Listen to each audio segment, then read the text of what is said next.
ಶಾಸ್ತ್ರಿಗಳೇ, ನಾಗಮಣಿನ ಇದ್ದಕ್ಕಿದ್ದಾಗೆ ತಗೊಂಡು ಬರೋದಕ್ಕೆ ಹೇಳಿದ್ರಿ. ಹೌದು ಅಮೃತ, ನಾಗಮಣಿಗೆ ಅಪಾಯ ಇದೆ, ಅದಕ್ಕೆ ತಗೊಂಡು ಬಾ ಅಂದೆ. ಮತ್ತೇನಾ? ಯಾರಿಂದ? ಇನ್ಯಾರಿಂದ? ದುಷ್ಟ ಭೈರವನಿಂದ. ಶಾಸ್ತ್ರಿಗಳೇ, ಅವನು ಆತ್ಮಹತ್ಯೆ ಮಾಡ್ಕೊಳ್ತಾನೆ ಅಂತ ನೀವೇ ಹೇಳಿದ್ರಲ್ಲ. ಪಾಪಿ ಚಿರಾಯುನ ಮಾತನ್ನು ಕೇಳಿದೆಯಲ್ಲಮ್ಮ. ಆ ದುಷ್ಟ ಭೈರವ ತನ್ನ ಮನಸ್ಸನ್ನ ಬದಲಾಯಿಸಿದ್ದಾನೆ.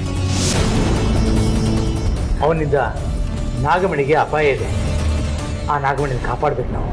ನಾಗಮಣಿಗೆ ಪದೇ ಪದೇ ಯಾಕೆಂತ ಅಪಾಯ ಬರ್ತಾ ಇದೆ ಅಂತ ನನಗೆ ಗೊತ್ತಾಗ್ತಾ ಇಲ್ಲ ಶಾಸ್ತ್ರಿಗಳೇ.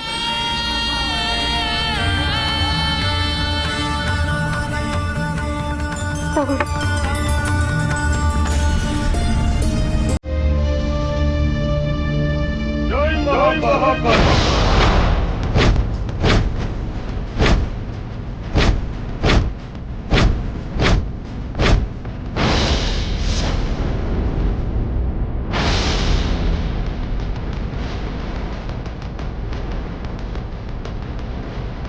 ನನ್ನನ್ನ ಈ ಕ್ಷಣದಲ್ಲಿ ಇಲ್ಲಿ ನಿರೀಕ್ಷೆ ಮಾಡಿರ್ಲಿಲ್ಲ ಅಲ್ಲ ಶಾಸ್ತ್ರಿ? ನೀನು ಯಾಕೆ ಬಂದೆ ಇಲ್ಲಿಗೆ? ಏನು ಬೇಕು? ನಾಗಮಣಿ ನನಗೆ ಬೇಕು. ಅದರ ವಾರಸ್ದಾರ ನಾನೇ ಆಗಿರ್ಬೇಕು. ದುಷ್ಟ ಚಿಂತನೆಗಳ ಕನಸು ಯಾವತ್ತು ನನಸಾಗೋದಿಲ್ಲ ಭೈರವ. ಖಾಲಿ ಕೈಯಲ್ಲಿ ಇಲ್ಲಿಂದ ಹೋದ್ರೆ ನಿನಗೆ ಕ್ಷೇಮ. ನಿನ್ನ ಖಾಲಿ ಪೀಲಿ ಧಮ್ಕಿಗೆ ಹೆದರೋನಲ್ಲ ಅಂತ ಗೊತ್ತಿದ್ದು ಹೆದರ್ಸೋದಕ್ಕೆ ನೋಡ್ತಾ ಇದೀಯಾ? ನಿನ್ನ ಬಂಡ ಧೈರ್ಯವನ್ನು ಮೆಚ್ಚಲೇಬೇಕು. ನಿನ್ನ ಶಾಬಾಸ್ ತೀರಿ ನನಗೆ ಬೇಕಾಗಿಲ್ಲ. ಮೊದಲು ಇಲ್ಲಿಂದ ಹೊರಡು. ಹೌದಾ?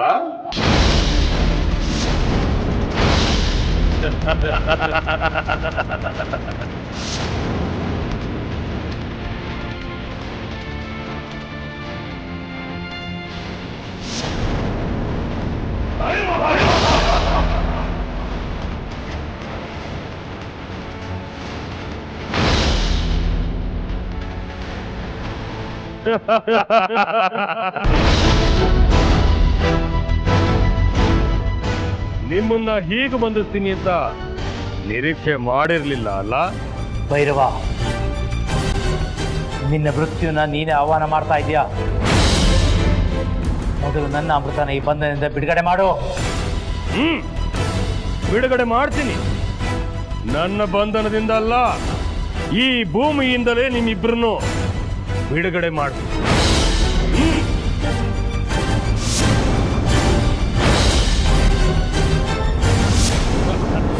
ಈ ದಂಡದಿಂದ ತಾನೇ ನೀನ್ ಇಷ್ಟೆಲ್ಲ ಮೆರಿತ ಆರ್ಭಡಿಸ್ತಾ ಇದ್ದಿದ್ದು.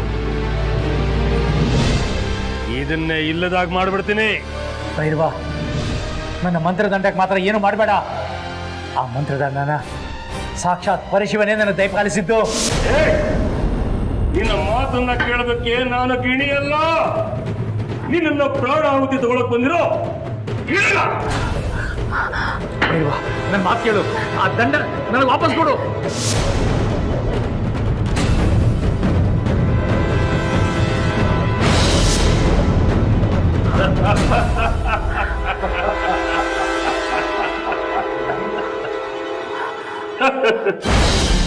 ಮಹಾಕಾಲ ನಡೆಯುವುದ್ರ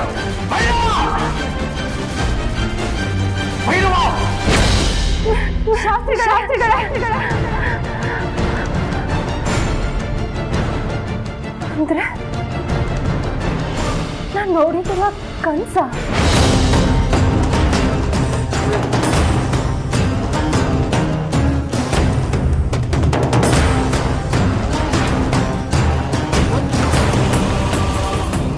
ಘೋರವಾದ ಕನಸು.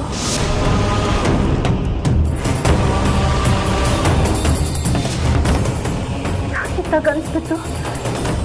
ಏನಿದ್ರ ಸೂಚನೆ?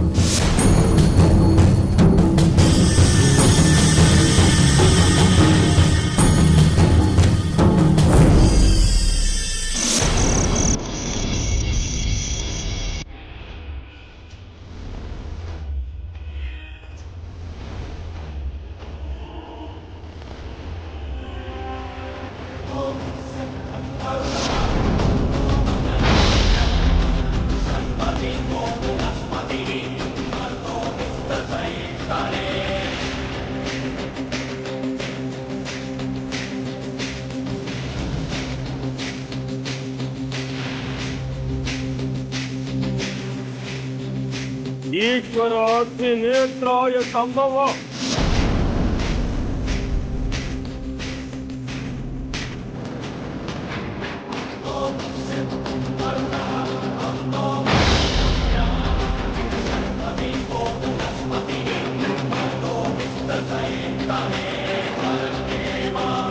ಅಗ್ನಿ ನೇತ್ರಾಯ ಸಂಭವ.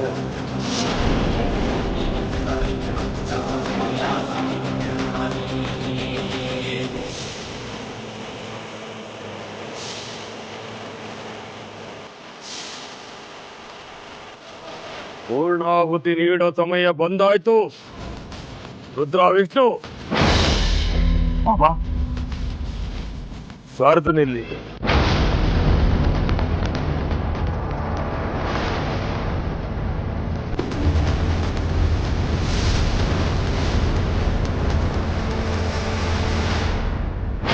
ಮಹಾಕಾಲ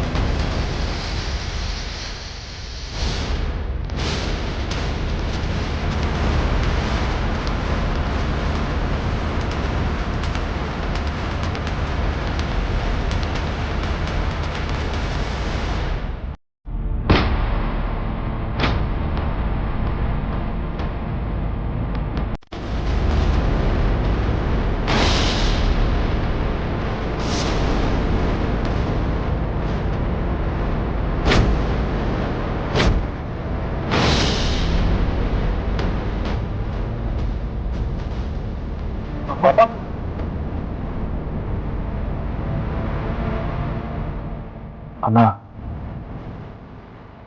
ಇವ್ರು ಎದ್ದಕ್ಕಿದ್ದ ಹಾಗೆ ಯಾಕೆ ಹೀಗೆ ಪ್ರಾಣಾರ್ಪಣೆ ಮಾಡ್ಕೊಂಡ್ರು? ಆತ್ಮಾಹುತಿ ಮಾಡ್ಕೊಳ್ಳೋ ಹಾಗಿದ್ದಿದ್ರೆ ಈ ಹೋಮ ಯಾಕೆ ಮಾಡ್ಬೇಕಾಗಿತ್ತು?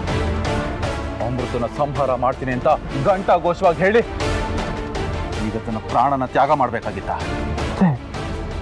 ಇಂಥ ಕೆಲಸಕ್ಕೆ ಯಾಕೆ ಕೈ ಹಾಕಿದ್ರು ಅಂತಲೇ ನನಗೆ ಗೊತ್ತಾಗ್ತಿಲ್ಲ ಕಣೋ. ಇಷ್ಟು ದಿನ ನಮ್ಮನ್ನ ಕಾಪಾಡೋದಕ್ಕೆ ಬಾಬಾ ಇದ್ದಾರೆ ಅನ್ನೋ ನಂಬಿಕೆಯಲ್ಲಿ ನಾವು ನಿರಾಳವಾಗಿ ನಿರಾತಂಕವಾಗಿ, ಆದರೆ ಇನ್ನು ಮುಂದೆ ನಮ್ಮ ಬೆಂಬಲಕ್ಕೆ ಯಾರೂ ಇರೋದಿಲ್ಲ. ಇನ್ನು ಮುಂದೆ ನಮ್ಮ ರಕ್ಷಣೆಯನ್ನು ನಾವೇ ಮಾಡ್ಕೋಬೇಕು. ಈ ಕ್ಷಣದಿಂದ ಈ ಜಾಗಕ್ಕೂ ನಮಗೂ ತೀರು ಹೋಯ್ತು.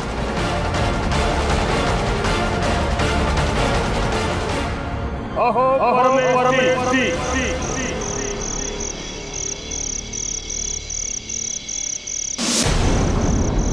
ಅಹೋ ಪರಮೇಶ್ವರಿ.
ಏನಿದು? ಭೈರವನ ಹೊಸ ಅವತಾರ ಅಂದರೆ ಭೈರವನಿಂದ ನಾಗಮಣಿ ಅಮೃತಳಿಗೆ ಅಪಾಯ ಇದೆ ಅಂತ ಅಗ್ನಿ ಪ್ರವೇಶ ಮಾಡಿ ಈ ಹೊಸ ಅವತಾರದಲ್ಲಿ ಅವನು ಹೊರಗೆ ಬಂದಿದ್ದಾನೆ ಅಂದರೆ ಅವನ ಶಕ್ತಿ ಇಮ್ಮಡಿಯಾಗಿರುತ್ತೆ.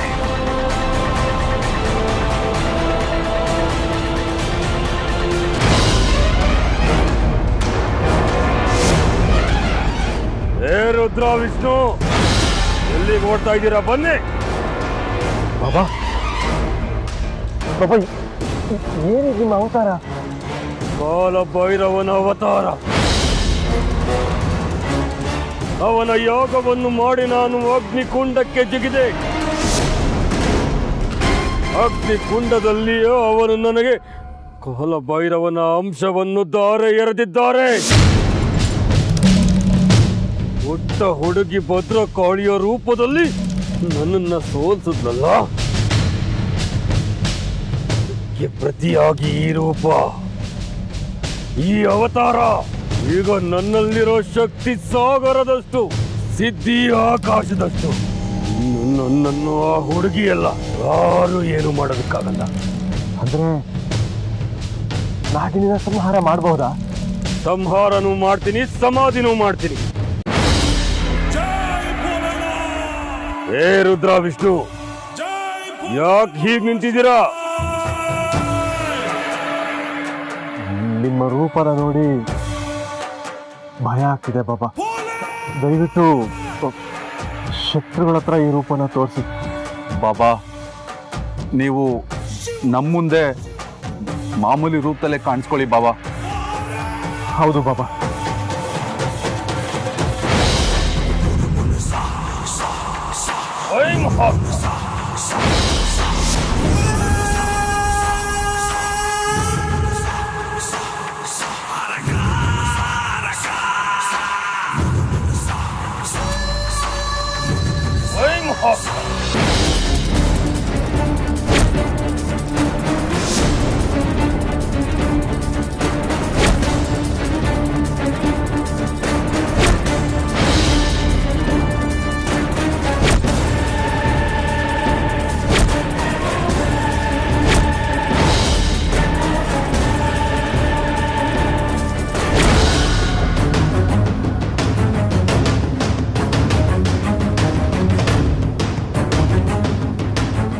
ಇಲ್ಲೇ ಇಂಥ ಕನ್ಸು ಬಿಡೋದಕ್ಕೆ ಸಾಧ್ಯನೇ ಇಲ್ಲ.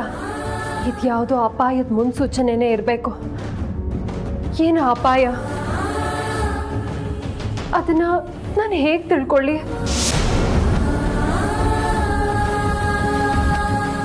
ನನಗಿರೋದು ಮಾರ್ಗದರ್ಶಕರು, ಗುರುಗಳು ಅಂದರೆ ಶಾಸ್ತ್ರಿಗಳೊಬ್ರೆ.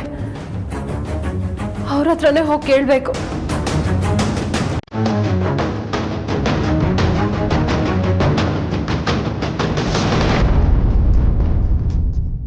ಅಜ್ಜಿ, ಯಾಕೆ ಇಷ್ಟೊಂದು ಆತಂಕದಲ್ಲಿದ್ದೀರಾ? ಏನು ಅಂತ ಹೇಳಿವ್ನಿ. ವಿಷ್ಣು ರುದ್ರ ನಿನ್ನೆ ಬೆಳಿಗ್ಗೆ ಹೋದು ಇನ್ನೂ ಬಂದಿಲ್ಲ. ಆಫೀಸ್ಗೂ ಹೋಗಿಲ್ಲಂತೆ ಕಡೆ. ಫೋನ್ ಮಾಡಿ ವಿಚಾರಿಸೋಣ ಅಂದರೆ ಫೋನ್ ಮನೆಯಲ್ಲೇ ಬಿಟ್ಬಿಟ್ಟು ಹೋಗಿದ್ದಾರೆ. ಎಲ್ಲೋದ್ರು, ಏನಾಯಿತು ಅಂತ ನನಗೆ ತುಂಬ ಆತಂಕ ಆಗ್ತಿದೆ ಕಣೆ. ಅಜ್ಜಿ, ಹೆದರಬೇಡಿ, ಧೈರ್ಯವಾಗಿರಿ.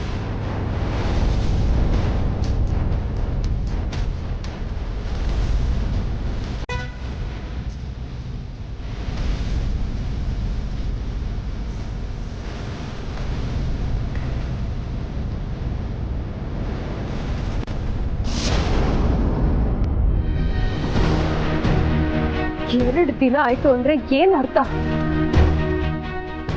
ಅವ್ರು ಹೀಗೆ ಫೋನ್ ಬಿಟ್ಟು ಹೋಗೋದು ಆ ಭೈರವನ ಹತ್ರ ಹೋಗುವಾಗ ಮಾತ್ರ. ಅಂದ್ರೆ ಈಗ ಅವರು ಭೈರವನ ಜಾಗಕ್ಕೆ ಹೋಗಿದಾರ? ಇದ್ರೂ ಇರ್ಬೋದು. ನನಗ್ ಬಿದ್ದ ಕನ್ಸಿಗೂ ಇದಕ್ಕೂ ಏನೋ ಸಂಬಂಧ ಇದೆ ಅಂತ ನನಗೆ ಅನ್ನಿಸ್ತಾ ಇದೆ. ಹಾಗೇನಾದ್ರೂ ಒಂದ್ ವೇಳೆ ಅವ್ರ ಭೈರವನ ಹತ್ರ ಹೋಗಿರೋದು ನಿಜಾನೇ ಆದ್ರೆ ನನಗೂ ನಾಗಮಣಿಗೂ ಇಬ್ಬರಿಗೂ ಅಪಾಯ ತಪ್ಪಿದ್ದಲ್ಲ. ಏನ್ ಮಾಡೋದು?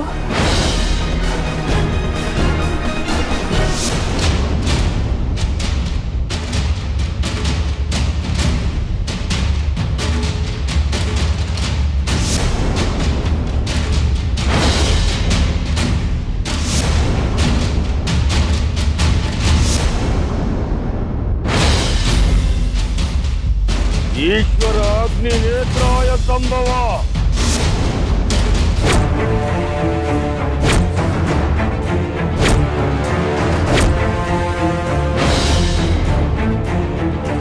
ಅಂದ್ರೆ ಈ ಭೈರವ ಆತ್ಮಾಹುತಿ ಮಾಡ್ಕೊಳ್ತೀನಿ ಅಂತ ಹೇಳಿ ಮಾಡ್ಕೊಂಡಿಲ್ಲ.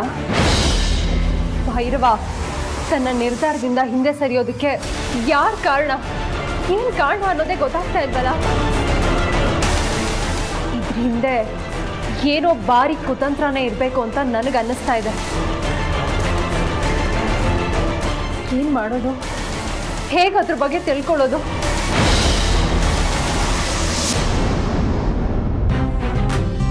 ಅಮೃತ, ಯಾಕೆ ಹೀಗೆ ಆತಂಕದಲ್ಲಿದ್ಯಾ? ಭೈರವ ಆತ್ಮಾಹುತಿ ಮಾಡ್ಕೊಂಡಿಲ್ಲ. ಅವನ ಆತ್ಮಾಹುತಿ ಮಾಡ್ಕೊಳ್ದೆ ಇರೋದಕ್ಕೂ ನೀನ್ ಹೀಗೆ ಆತಂಕದಲ್ಲಿರೋದಕ್ಕೂ ಏನ್ ಸಂಬಂಧ? ಏನ್ ಹೀಗೆ ಕೇಳ್ತಾ ಇದ್ದೀರಾ? ಅವನ ಆತ್ಮಾಹುತಿ ಮಾಡ್ಕೊಂಡಿಲ್ಲ ಅಂದ್ರೆ ನಮ್ಗೇನಾದ್ರೂ ಅಪಾಯ ಮಾಡೋದಕ್ಕೆ ಸಿದ್ಧತೆ ಮಾಡ್ಕೊಂಡಿರ್ತಾನೆ ಅಂತ ತಾನೇ ಅರ್ಥ. ಸಾಧ್ಯನೇ ಇಲ್ಲ. ಹೇಗೆ? ನನ್ನ ಪ್ರಹಾರದಿಂದ ಚೇತರಿಸ್ಕೊಳಕ್ಕೆ ಅವನ್ ಇನ್ನೂ 10 ದಿನ ಆದ್ರೂ ಬೇಕಾಗುತ್ತೆ. ನಾನು ಅವನ್ನ ಅಳ್ದಿರೋ ಪ್ರಕಾರ ಅಷ್ಟು ಸುಲಭವಾಗಿ ಅವನ್ ಬಗ್ಗ ಅಂತವನಲ್ಲ. ಅವನ ಶಕ್ತಿ ಎಷ್ಟೇ ಇದ್ರು ಅನಂತ ಶಕ್ತಿ ಮುಂದೆ ಅವಸಾನ ಆಗ್ಲೇಬೇಕು. ಇದು ಪರಮ ಸತ್ಯ. ಇದನ್ನ ಅರ್ಥ ಮಾಡ್ಕೊಳ್ದಲೇ ಮಾತಾಡ್ತಾ ಇದೆಯಲ್ಲ ಅಮೃತ. ತನ್ನ ಶಕ್ತಿ ಇತಿಮಿತಿನ ಅರ್ಥ ಮಾಡ್ಕೊಳ್ದೆ ಮತ್ತೆ ನಮ್ಮ ಸವಾಸಕ್ಕೆ ಬಂದು ಉದ್ದಟತನ ತೋರಿಸಿದ್ರೆ ಅವನ ಅಂತ್ಯಕ್ಕೆ ನಾನೇ ಕಹಳಿಯನ್ನ ಉಡ್ತೀನಿ. ಅಲ್ಲಿಗೆ ನನ್ನ ಶತ್ರು ನಿನ್ನ ಶತ್ರು ನಾಶ ಆದಾಗುತ್ತೆ. ಅವನ ಸಂಹಾರ ಆದ್ರೆ ನೀನು ಈ ಭೂಮಿಗೆ ಬಂದ ಕರ್ತವ್ಯನೂ ಮುಗಿಯುತ್ತೆ. ನೀವು ಹೇಳ್ತಾ ಇರೋದೇನೋ ನನಗೆ ಸರಿ ಅನ್ನಿಸ್ತಾ ಇದೆ. ಆದರೆ ಮತ್ತೇನು? ನೆನ್ನೆ ನನಗೆ ಬಿದ್ದ ಕನಸಿಗೂ ಆ ಭೈರವ ಮಾಡಿರೋ ಪೂಜೆಗೂ ಏನೋ ಸಂಬಂಧ ಇದೆ ಅಂತ ನನ್ನ ಒಳ ಮನಸ್ಸು ಹೇಳ್ತಾ ಇದೆ. ನನ್ನ ಅನುಮಾನ ಪರಿಹಾರ ಆಗಬೇಕು ಅಂದರೆ ನಾನು ಶಾಸ್ತ್ರಿಗಳನ್ನ ಭೇಟಿ ಮಾಡಿ ಇದನ್ನೆಲ್ಲ ನಾನು ಹೇಳಲೇಬೇಕು. ಹಾಗೆ ಭೈರವನ ಜಾಗಕ್ಕೆ ಹೋಗಿ ಅವ್ನು ಮಾಡಿರೋ ಪೂಜೆ ಏನು, ಅದರ ವಿಶೇಷತೆ ಏನು, ಅವ್ನು ಯಾವ ದೇವ್ರನ್ನ ಹೋಲಿಸ್ಕೊಳ್ಳೋದಕ್ಕೆ ಆ ಪೂಜೆ ಮಾಡಿದ್ದಾನೆ, ಆ ದೇವರು ನಿಜವಾಗ್ಲೂ ಅವನಿಗೆ ಒಲ್ದಿದ್ದಾನ, ಇದನ್ನೆಲ್ಲ ತಿಳ್ಕೋಬೇಕು. ಹಾಗೆ ತಿಳ್ಕೊಂಡ್ರೆ ಮಾತ್ರ ಅವನನ್ನು ಹೆದರಿಸೋದಕ್ಕೆ ನಮಗೆ ಸುಲಭ ಆಗತ್ತೆ.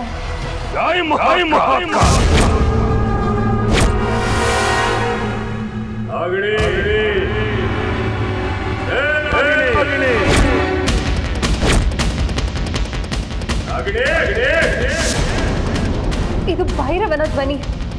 ಆದರೆ ಹಿಂದಿನ ಧ್ವನಿಗಿಂತ ಅವನ ಈ ಧ್ವನಿಯಲ್ಲಿ ಹೆಚ್ಚಿನ ಕ್ರೌರ್ಯ ಅಡಗಿದೆ.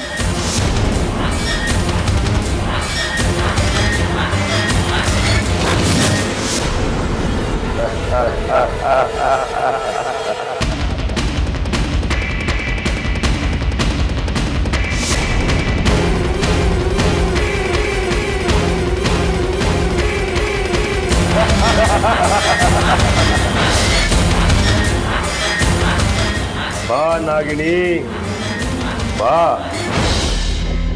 ನಾನು ಮತ್ತೆ ನಿಮ್ಮ ಮನೆಗೆ ಬಂದು ನಿನ್ನ ಕಣ್ಣು ಮುಂದೆ ನಿಂತ್ಕೋತೀನಿ ಅಂತ ಅಂದುಕೊಂಡಿರ್ಲಿಲ್ಲ ಅಲ್ಲ.